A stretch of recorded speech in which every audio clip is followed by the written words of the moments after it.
Ooh. Oh, Sorry. yeah. I was just about to start with the intro. All right, go. All right. Here we go.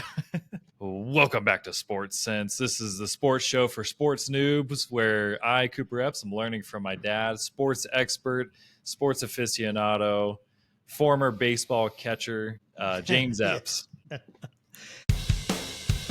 It's time to get some sports sense. You're gonna get some sports sense. You better get ready for sports sense.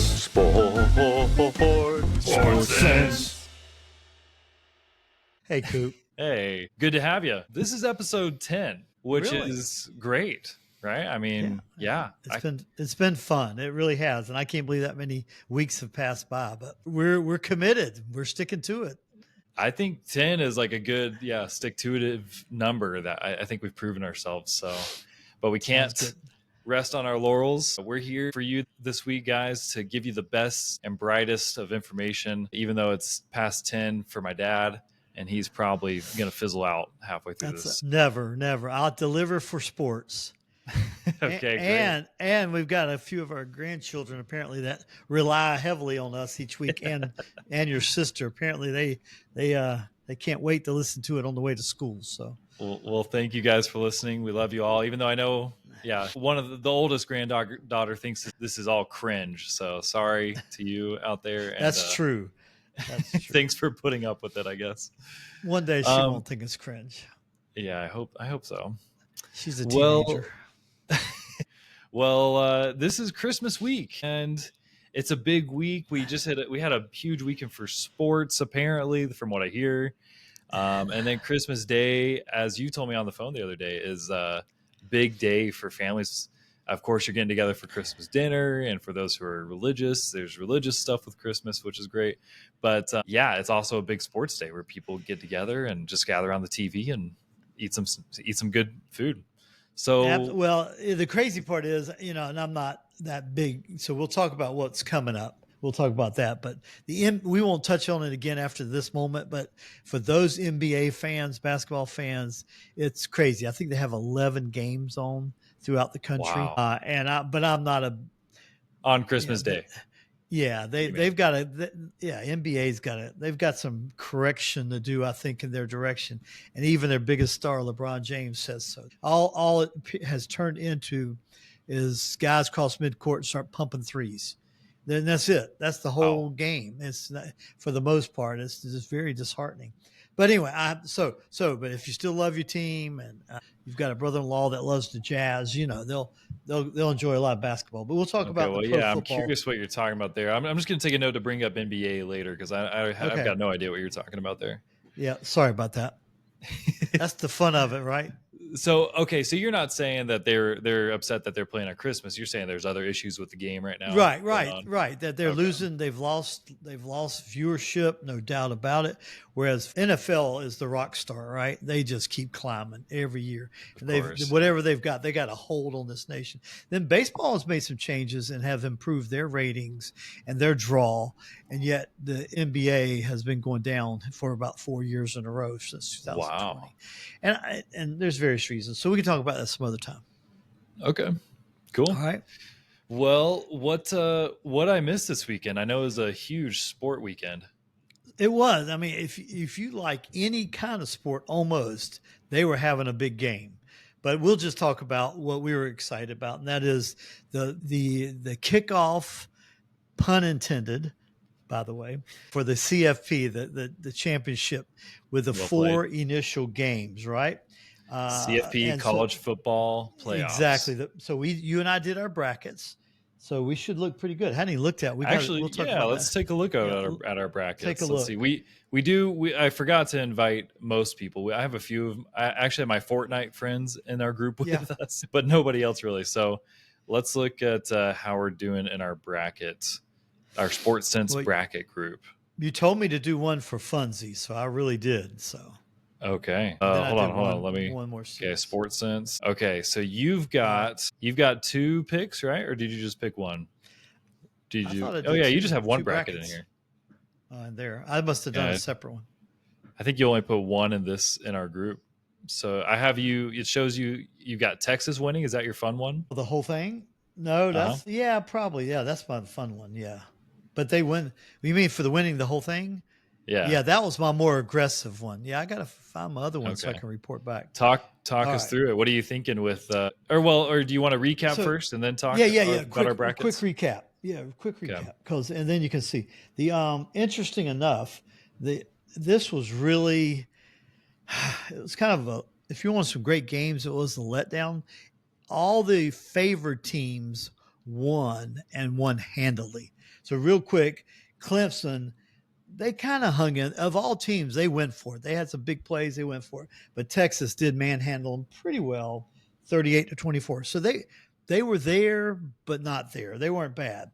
Ohio State throttled Tennessee. It wasn't even a game. So that was kind of embarrassing for the I turned that one Tennessee. on for a few minutes, and Macy and I got bored pretty fast with that one. 42-17. It wasn't even close. And then representing the ACC, which is embarrassing here, Clemson also lost, but they gave it a good fight. But SMU was representing, which is a new team to the ACC. Having them in Atlantic Coast Conference is the weirdest thing. Having, what is it? We got California, I think, Really? not Southern California, SMU, and a couple other teams now in the ACC. Crazy. And It was it's all these called the super Atlantic conference. Coast Conference, but we've got Pacific Exactly. Coasters in it. Yes, Okay. exactly. But SMU just got crushed. Penn State just mauled them. It didn't even look like a competitive. In other words, like you saw each line play. I saw some of the highlights. Each line, like the Penn State offensive line, Penn State defensive line against SMU's lines, it looked like basically, as they say, bodies that play on Sunday. Which, if you ever heard that phrase, Yeah, what does that mean? that means they're in college, but they're going to be playing in the NFL. Oh, So cool. it looked Okay. like Penn State had the bulk of their bodies on the line. Looked like they could play on Sundays. And SMU maybe had one or something or two. So they got crushed 38-10. The last game, there was a lot of talk from Indiana, but and the score sounds is Notre Dame playing Indiana. Notre Dame was seeded 7th, Indiana 10th. And it from the very beginning, what I just said about the bodies, oh my gosh, you really saw the difference. Just looking and the athletic. Notre Dame's got big boys. Absolutely. And athletes, and they just looked head and shoulders. I mean, the score ended up being 27-17, but it was 27-3 for a long time. And it was just the last little bit at the end. Scrubs came in, I think, a little bit for Notre Dame, and they popped off a couple TDs at the end. Indiana did, but that wasn't even a game. I did watch some of that one and stayed up. So, but the next round, which will be December, New Year's Eve and New Year's Day. So we'll talk about that next week. But those are good games. I mean, we got to go ahead and look at them real quick. Texas, Arizona State. Arizona State had a bye. Arizona State, I'm telling you, they got the best running back in the country, and it's going to be a blast. That's the team that beat our beloved BYU at the end of the year that kept us out of the playoffs. Yeah. Then Ohio State and Oregon. You remember we and I talked probably in our second podcast or something. Oregon beat Ohio State by 1. Yeah. So these are. Oh, by the way, all these games are on neutral fields. Oh, so just it's not, none of them have the hometown advantage. Exactly. Neutral fields. And the next game will be, I think it's going to be, I'm fascinated. We'll see. I'm afraid Boise State might not can hang, but they're playing Penn State. So we'll find out how that one goes. And then Notre Dame, Georgia. That ought to be a dogfight, pun intended also. Dogfight there. That really should be. And I'm interested in that game a lot. I'd say I'm interested in that and Texas and Arizona State the most. So it's going to be fun. So you talking about some fun now. New Year's Eve and New Year's Day, it will be a blast if you love college football. I'm going to miss all of it. That's my scuba diving trip with Macy for our anniversary, Disney World and scuba diving. Yeah. So don't you worry. We'll have a lot to catch up on after we get back. Our heading of what did I miss? I'm going to say you missed everything. Yeah. Yeah, that's a big, so four games all on that day. Oh, those 2 days. On New Year's Eve and New Year's Day. Okay. Yeah. But that's the second round. And then we'll have, a third round for what I believe was, and we'll get off of this, what I believe was incredibly accomplished that college football accomplished this year by going to 12 teams. as we talked about briefly before, but it really worked. Down the stretch, you had anybody that loved college football, so many more teams were in it, quote, in it, meaning they had a shot. They had a shot to get in, had a shot to win their conference championship, they had a shot to win their whole, their tournament, their conference championship game. There were teams that had 2 losses that were still in it. And that made it fascinating. Whereas before, when we have 4 teams, and especially 2 teams, but 4 teams, pretty much if you had 2 losses, you were out. I don't care how good you were. A 2-loss Alabama or 2-loss Georgia or 2-loss whoever. They're one of the top big teams who play in the SEC and they cannibalize each other. They really, it's able to make it, I think, so much more interesting. And sure enough, and the extra layer, you get some teams that we don't usually get to see in the tournament. So the 12 are awesome. Now I think they're going to have to tweak. They're going to tweak it. They're talking about going to 14 with good reason and getting a little bit better representation maybe of some of the conferences. But this was the first go around, and so it's okay. They'll tweak it. It did seem like from the general hold on, let me just change the setting. Okay, there we go. It seemed like from the general chatter I was hearing that it seemed like there were some flaws, and like this was definitely kind of like a bumpy first year of it. I don't know if it was just like but like I've heard it just seems like people are surprised at the teams that are in and aren't in as part of it. And then a couple of them, the buys, right? Too. A couple of ones that got the buys for the conference. Yeah, I know last week we talked about Oregon, how they maybe got a little gypped with how they got placed. Yeah, they got placed in a little tougher bracket. But having Boise State probably get a bye, that's probably pretty weak. And even Arizona State getting a bye is probably kind of weak. Yeah. What else was what else are people complaining about with this this first year of the 12-team tournament? Well, definitely there's some teams that got left out, but surely I don't think it's so much. I think it's more the seeding and the teams that had the home team, had the home games and the travel, just the normal stuff. I think it's so much of an improvement. You love it. I love it. Okay. I'll take any kind of, any bumps and bruises along the way because it's like going from a Model T to a race car to me, in cars. I mean, that's the difference, in my opinion, of someone who loves college football and the interest that it gave me instead of us looking at a bunch of bowls that you really didn't care about. By the way, we'll move over to NFL real quick, but I am excited because there's still some good bowl games when you have a fan base like both my teams, our teams, ones didn't have a good season, State, but they barely squeezed in. They play East Carolina University, which is kind of fun. ECU in the bowl Saturday afternoon, and BYU plays Saturday night, and they play Colorado. I told you that's people are going to be watching that game who aren't even just Colorado or BYU fans because people are interested in Colorado. Coach Satake versus Coach Prime. Right? Yeah, and Coach Prime's he said, I love him. I love him. Y'all go back and look at the interview. He says that about Satake? Yeah, he loves Satake. He really does. And they've known each other a long time. They go way back. And just, the one interview where they did, preparing for the bowl, but you just got, how he talks. But he says, I love him. He's a good man. I love that man. I love that man. Anyway, he's funny. So it's kind of neat too. And it's just, I think it's going to be one of the most fascinating bowls, really, of the bowl season. That's not part of the CFP.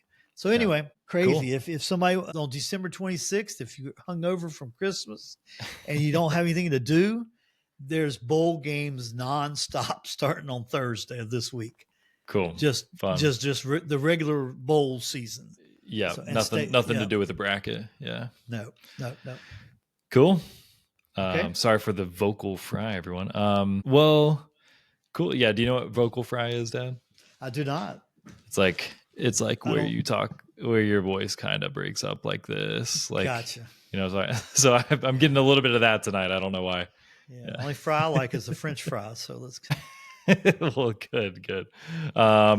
Well, last thing there is just that I have a surprising amount of Oregon fans in my life, and I know from one in particular who I hope will come on our podcast sometime soon. He is not happy about getting lined up with Ohio State next week. So he was like you said, they only won by 1 earlier in the season, and it was a brutal game, apparently close game, obviously. And hopefully, Well, we'll if see you how they think do about the this round. brackets, you would think they're number one team, right? So you think they would have fallen in the bracket to play Boise State, maybe. Yeah. That would have been one of the, or something more reasonable, or even Arizona State. That's really what the Georgia fans, I think, their complaint is. They at least should have been in one of those two brackets. Instead, they got stuck You with said Georgia Ohio fans, State. or do you mean Oregon fans? I'm sorry, the Oregon Oh, fans okay. were Yeah. not Yeah. happy that Uh-huh. they could have easily been. They probably should have been where Penn State's sitting right now, the Boise State bracket, Yeah. because if it's either them or Arizona State are the two weakest teams that were able to get the buys. So that's the bracket they should have. But they got buys, so it's kind of it's hard for them to be there. Do you know what I mean? That's the complaint. That's the biggest complaint, that those two Gotcha. teams got buys, and then Oregon State ends up they've got to play one of the other two. They got to play one of the team that played already, There's right?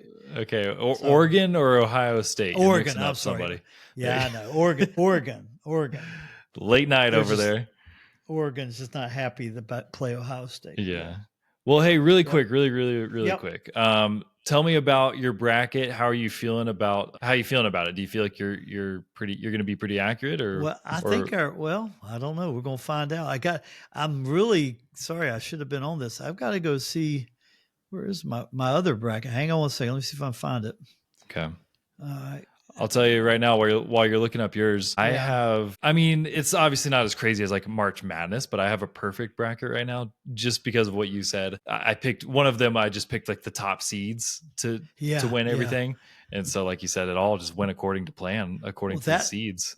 Yes, So and I think I'm that's at what 100%. that's what my first bracket is. I'm sure. Here, let's see. Yeah. CFP bracket. So I thought that was pretty interesting because we're used to Yeah. in March Madness just having upsets all over the place. It's a mess. Everybody's brackets are all messed up. And there's so many games, right? So I mean, that's I can't find it right now, Coop. So we got to move on. But I'll let you, I think my one that I played with was the one you've got. The other one I went chalk. What they call? Do you know what that means when you go chalk? Yeah. Is that just all the highest seeds? Like all down the bracket? The favored teams. Okay.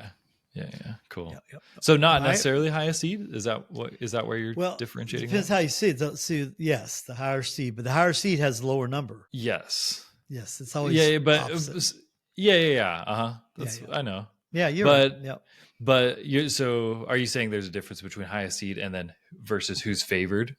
Or are they the same? Are you saying they're the same? Okay. Yeah. Gotcha.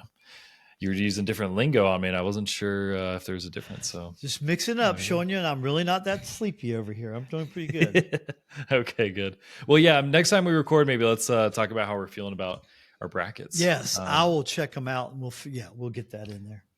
Okay. Well, let's talk about Christmas, shall we?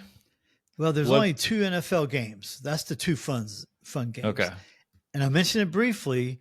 And Kansas City, just to give you a recap from last week, they just keep on winning. Now, real interesting. So they're 14-1. Crazy. And they're kind of banged up. Didn't even know if Mahomes was going to play. His ankle was messed up, but he still played. And they won. But here's the challenging part. They played Saturday, and they play, shockingly, on Christmas Day, a 4-day turnaround. Oh, yeah, that's pretty short for the players usual, huh? Coaches and teams don't love it, but they're excited to play, I think, on Christmas Day. That's going to be tough, but the Chiefs are playing the Steelers. The Steelers, they just lost kind of bad on Saturday also, so they'll be ready to play. And then Baltimore versus Houston. Now, I'll go back to one thing. Those are 2 good games. If you're going to have 2 games on Christmas. Years past, on Thanksgiving, sometimes we have bad games. Back when I told you Detroit was losing all the time, Detroit would play somebody, and it would be a terrible game. Dallas plays every Thanksgiving Day, and sometimes they're bad games. Sometimes they're good. But this Christmas, you got 2 good pairings. I mean, Kansas City Steelers, Baltimore, Houston. What's interesting is, now, I heard this stat, so I've got to make sure I think I've got it exactly right, that Kansas City, so they won by another touchdown. They won by touchdown and 2-point conversion. So by 8 points this past Saturday. I believe the number is, they've just set a record. They have now won the last 13 games in a row by 1 touchdown or less. Wow. Think about it. Yeah. So just skirting by but they know how to win. Even when they're down, they know how to somehow. They are so clutch, and they just know how. And they're so well coached. Andy Reid's the best as far as I'm concerned, especially in-game coaching and in-game adjustments. Anyway, I think it's awesome. I just think it's so cool. If they have that much control and Andy Reid's awesome and the team's awesome and stuff, why are they winning by such close margins? Well, they're hurting. I mean, they've got some injuries and they're lacking, and they're trying to get well. And I think when they play a couple other teams, they might be lacking even in overall talent, or a couple of their players are aging. Even Kelsey's aging. He tends to wake up and he's kind of takes it semi-easy through a lot of the season, and then just comes on strong in the playoffs because he's older in his body. I think he knows how to manage his body. But yeah, so I think they really don't have as much talent maybe as some teams do right now. Andy Reid's just making the most of what he's got, huh?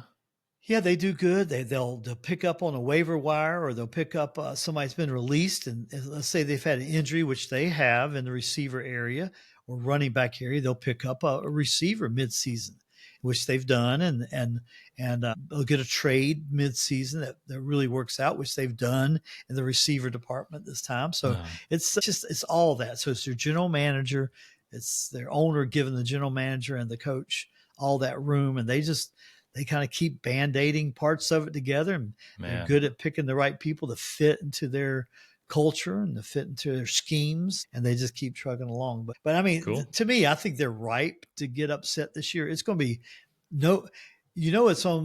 it's beyond rare when in the NFL, no one's won 3 in a row. Never before. Three Super Bowls in a row.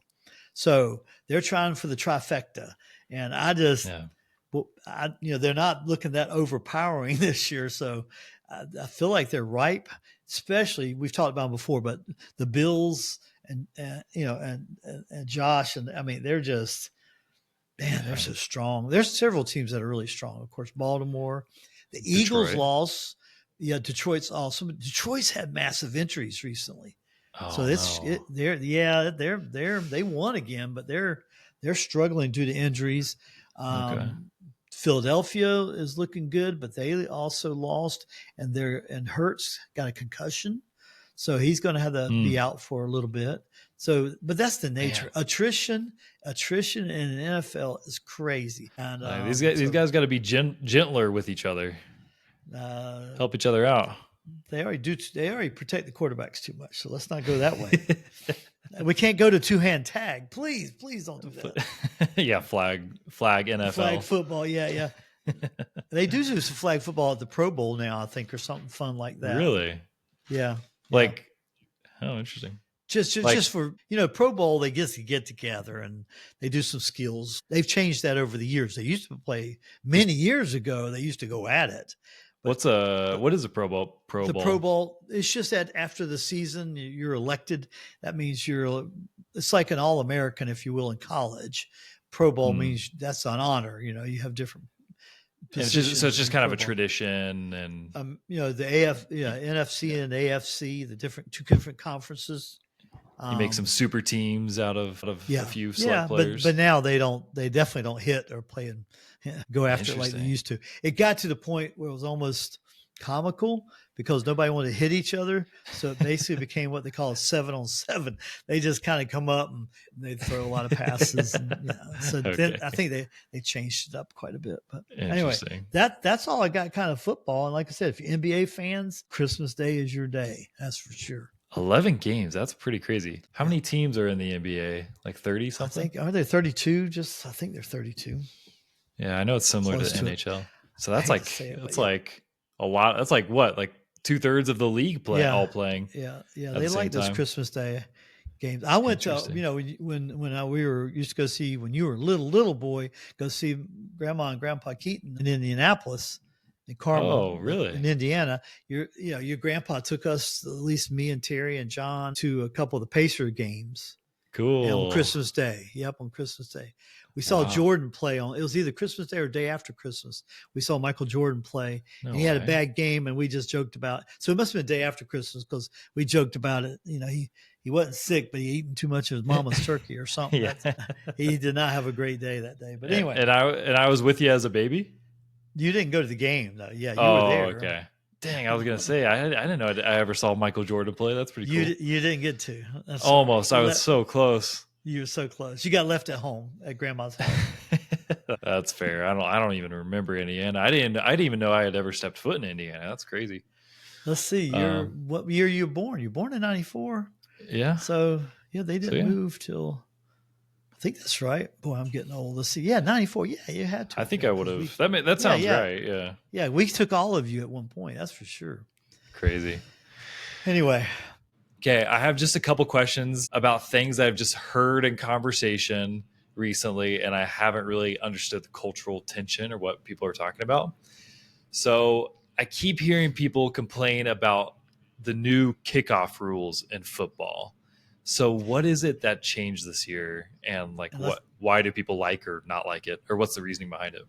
Let's clarify that. That's for the NFL.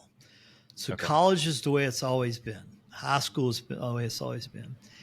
Well, I've got to tell you, then you're going to have to go look at a video clip sometime, not now. Go back and look at the way way it is now on the NFL. Don't worry, you just Google it. I haven't. I've just seen like the players are lined up really close and in a straight line, like right across from each other. And I haven't known. I was like, I guess I just have never paid attention, but then. My father-in-law said that they changed the rules. Oh my gosh, it's horrible. They got to fix this. They've got to fix this. This looks like, I be careful how I say it. It looks like a bunch of weenies standing out there. I don't know a better word, but I know some better words, but I can't use them probably. But pansies out there. I mean, it's bad. So you have a kicker on one end of the field kicking off. And yes, the offense and the defense, special teams, they all do line up, and they're just 5 yards. I think it's 5 yards apart. Don't beat me up if it's 10 yards. I think it's 5 yards. It looks close. The concept is they're trying to eliminate those high-speed, massive collisions, which make football great. That's what I love. I mean, special teamers love it too, because some of the special teamers, they don't get to play. They're second string guys. Special teams is where they make their mark and their living. And they love it. They get their moment. They're passionate and they're crazy, right? But they don't do that now. So they put them 5 years. So, and then you have an individual, a player receiving the kickoff, right? Now, quite often still they're kicking them out of the end zone, or they can do a touchback. Here's the crazy part. Used to, if you caught the kickoff, and I'm going to say in the field of play, meaning not in the end zone, if you called it like on the 5 yard line or 10-yard line, and you called it on a kickoff, not a punt, but on a kickoff, you had to go run for your life. You didn't have a choice. Now you can do what we talked about the other week. You can fair catch it. Kickoff, and everybody goes there, high five. How you doing, buddy? Good to see you. Hadn't seen you. Hasn't it been like that? I feel like that's what it's been my whole life, though. No, fair catch. No, only if it's in the end zone. You let it go, or you kneel down and you catch it on a kickoff. Kickoff, not a punt, but a kickoff. Oh, I see. Yeah, you kick it off beginning of first half, second half, or after field goal, after touchdown. That's so. When did they make fair catches an option? This time, this year, when they've changed the whole disaster. Well, that's part of the rule change. Okay. Yeah. That's why I'm just joking about it. They got these guys standing 5 yards apart. Here's the key: they cannot move until the receiving player catches. Oh, okay. It seems like the receiver could get pretty far. You would think, but they're kicking pretty deep. So and then the defense breaks through. I'm sorry, I don't even know. It's going to be defense. Yeah, the defenders. The one team trying to tackle the receiver breaks through the line. So the enough to go and them. Stop right. the receiver. It's the dumbest thing I've ever seen. They've gone overboard on trying to protect the players, in my opinion. And I think if you ask almost every football player, especially special teams player, they'd say, this is not football. Interesting. So if you go watch a few of them over and over, and you'll just go, that doesn't look right. This looks like St. Mary's against St. Catherine's, and 8-year-old boys team. I mean, you know what I mean? What the heck? I'm Anyway. sure the joke would be funnier if I even knew what those schools were, but They're anyways, not. I think I get the idea. Some sort of private little school that's protecting all that wrap them in bubble wrap to play. You know what I mean? Yeah. Okay. Interesting. Yeah, and they hit each other plenty else during the game, so it's funny that they really went for the kickoffs. But like you said, it's like a full on it's run down the field towards each other, which reminds me of I've been dabbling in mosh pits this year.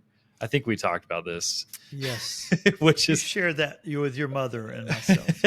Which is, I mean, I've just kind of jumped around, got shoved a little bit here and there, but their mosh pit's a pretty loose definition because at some concerts they say to make, part the crowd, part the sea essentially, and then both sides of the crowd run towards each other and just collide, kind of like what you're saying with the old kickoffs. Oh my god! And that's what I'm not willing to do that, but yeah, people do that, and I don't know how they come out of the concert alive. But are they all inebriated or high? I mean, what is? Probably most point? of them. Yeah, I'm sure most of them. They're not feeling the pain, right? But yeah, they go to a rock concert or punk concert or whatever, and that's like a thing. Is I forget there's a word for it. I can't remember what it's called. It might be called the wall. The wall of death is. I think is maybe what they call it. So, anyways, so NFL has basically changed the wall of death to a little powder puff football. yeah. So, anyways, interesting. I guess we'll see. Maybe they'll split the difference. That's a good question you got, though. Good question. Yeah, good question. Okay. Well, yeah, I have one more, and I have some other questions, but I'll save them for later. But okay. Why does everyone hate the Cowboys? I keep hearing people talk about hating the Cowboys lately, and I've asked, why do you hate the Cowboys? And they just say everybody hates the Cowboys. So what is that? What's going on there in football culture? Ironically, for many decades, they promoted themselves as, and I guess they were kind of they call it America's team. Of the last 3 decades, Jerry Jones is on it. So their owner, he's 81, but he acts as the general manager also, and he wants to be the coach too. He wants to be everything. So he's obnoxiously in everybody's face about it, but his team has sucked for a long time. I mean, no, I take that back. I mean, they had 3 years in a row of being like 13-3 or 12-4. I mean, they during the regular season. Yeah. But then they fold every time. This last few years, their history has been they fold the first game of the playoffs and lose. And I forgot, it's up almost 30 years now since they made it to a Super Bowl. Wow. So in the 70s and 80s, particularly, in the 70s, they had Roger Staubach as the quarterback. He was the former retired Air Force. He's a great guy. I mean, I love Roger Staubach. And then they've had some other good quarterbacks. They had some great teams. They really did. So they were in the playoffs. They were relevant forever.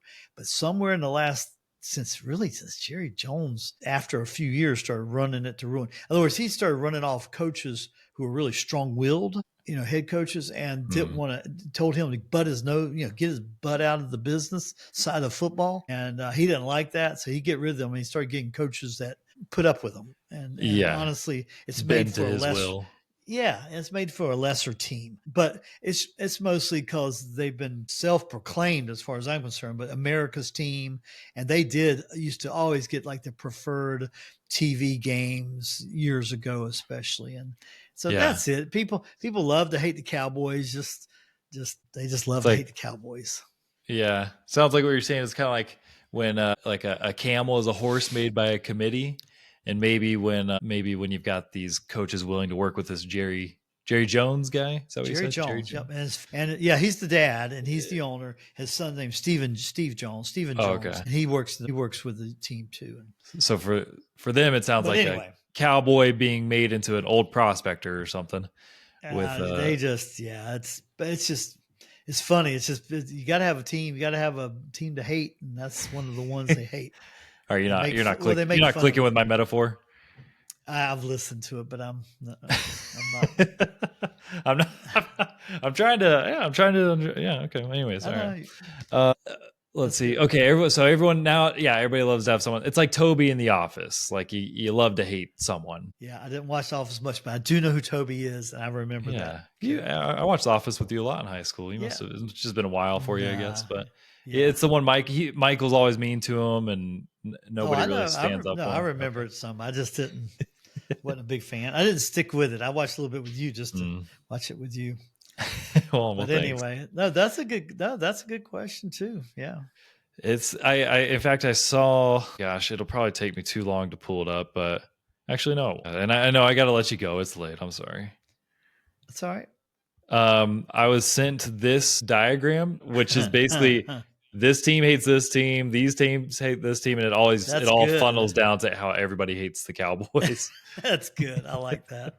That was the education I received on the subject, but it seemed more like a joke, and I was like, I just don't understand the real hate for it. Yeah, so it's mostly because he's been such a loud mouth, and he was always saying this is the year they're going to have a great team, and again, being called America's team, but it really did mean something for decades. As they say, if you wore the star on the helmet, there was a certain level of expectations, professionalism, success, but it's gotten tarnished bad over the last 20 plus years in some ways, especially in playoff football. They just haven't delivered. Well, shoot. Well, thanks for fielding my questions, and let's wrap this up. Let me give you that. Well, it's not. It's so hard to even call it trivia, but all right. Okay. Why are Hershey's Kisses named Kisses? Do you know? I've learned this before. You have? I never heard this. We even went to Hershey, Pennsylvania. Yeah. I think that's where I probably learned it. Yeah, I missed it while I was there. That's a good one. Why are they called Kisses? Is there like a story? I swear there's like a story, some sort of cute love story with like Hershey himself or something. Or no, it's really No, it's really simple. Okay. It's ridiculously simple. Okay. An engineer might figure it out better for you.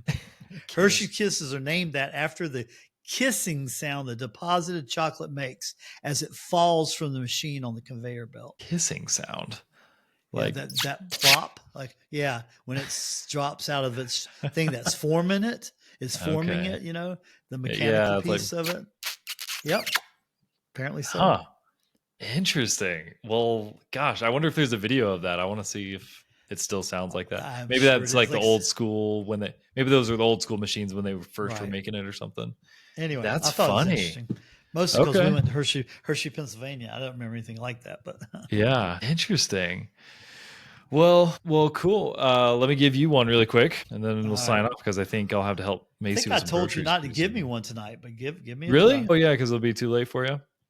Yeah, all right, I think this will be a pretty easy one for you. Oh, I hate. Okay, give it to me. I don't know. I don't really know. Okay. Right. Which university was named college national champions the most times and then 150 years of awards as of 2020? Gosh. Which university was named college football? Got to be one of the actually works well with our subject today. They've won the most times. For 120 years? 150 years as of 2020. 150 years. My gosh.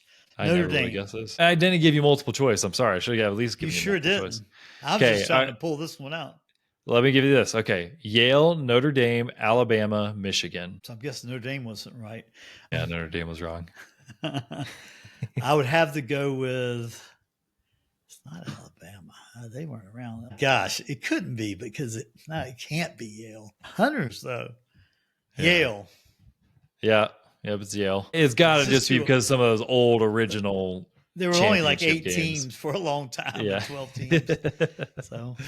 So there you go. I thought my Notre Dame was a good guess. Yeah. I think you were definitely warm with that one. Yeah. Blind pool on that one. All right. Well, good one. Yeah. Good job.